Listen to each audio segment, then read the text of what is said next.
5 बजे पापा ऑफिस से आने का टाइम है, चलो यार किताब लेके बैठ जाओ। खेल खेलना है यार, छोड़ो नहीं खेलना है, पापा का आने का टाइम हो गया। ये माहौल अच्छा नहीं है। ये तनावपूर्ण एक प्रकार का वातावरण परिवार में तबाही कर देता है।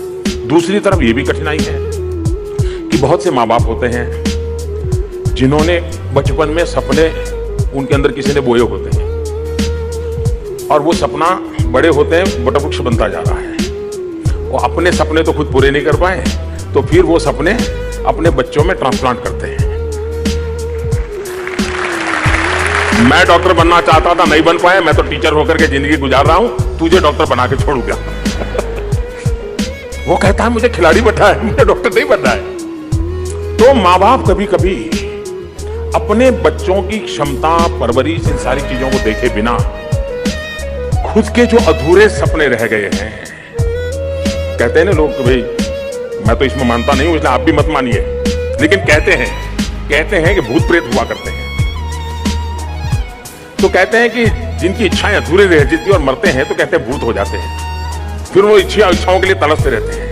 तो कभी कभी इच्छाओं के भी भूत होते हैं, इंसान के हो या न हो, और वो भूत आपको जकड़ लेते हैं। डायलॉग करना चाहिए माताजी पिताजी के साथ, खुल करके बात करनी चाहिए, अच्छे मूड में हो तब करनी चाहिए।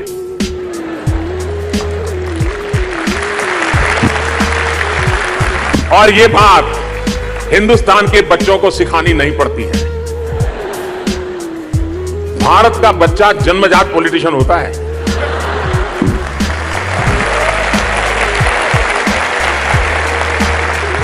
क्योंकि वो ज्वाइंट फैमिली में उसको पता होता है कि ये काम करवाना है, पिताजी को पता चलेगा तो नहीं होगा, वो चुपचाप दादी के पास जाता है। उस दिन दादी को पूछेगा, दादी जी पानी ले आओ, दादी जाइए ना थोड़ा बाहर टहल के आता हूं, मैं साथ ले चलता हूं मंदिर चल के।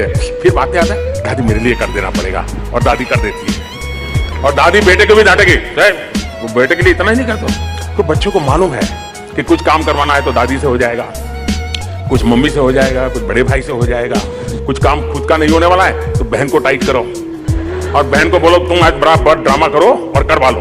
और बहन घर में अगर एक बार उसने हवा बना ली तो पापा की ताकत नहीं है कि वो मना कर सके। नाम बहन का, काम भाई का, यही होता है परिवार में।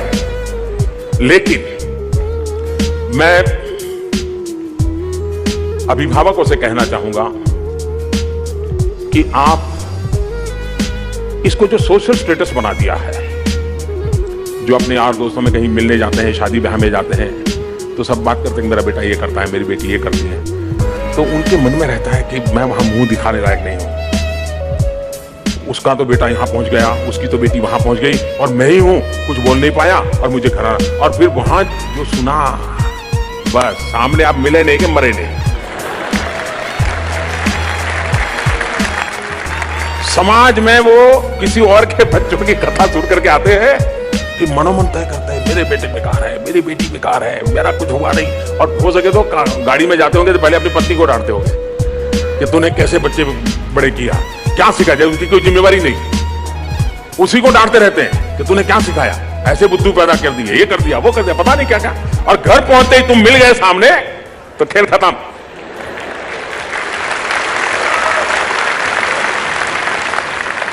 और इसलिए मैं अभिभावकों को कहता हूं कि आप इसको सोशल स्टेटस मत बनाइए, आप दुनिया से मत छुपाइए। अगर आपके बेटे के अंदर जो सामर्थ्य है उसी सामर्थ्य की चर्चा कीजिए, उनके बेटे के सामर्थ्य से आप अपने बेटे की कंपैरिजन मत कीजिए। और दुनिया में कोई बालक ऐसा पैदा नहीं होता है कि जिसके अंदर कोई न कोई भगवान ने विशेषता न दी हो। हर किसी को भगवान ने कोई न कोई परम शक्ति दी होती है।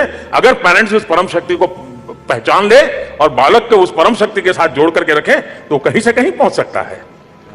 उधारी चीजें मत थोपो। अगर ये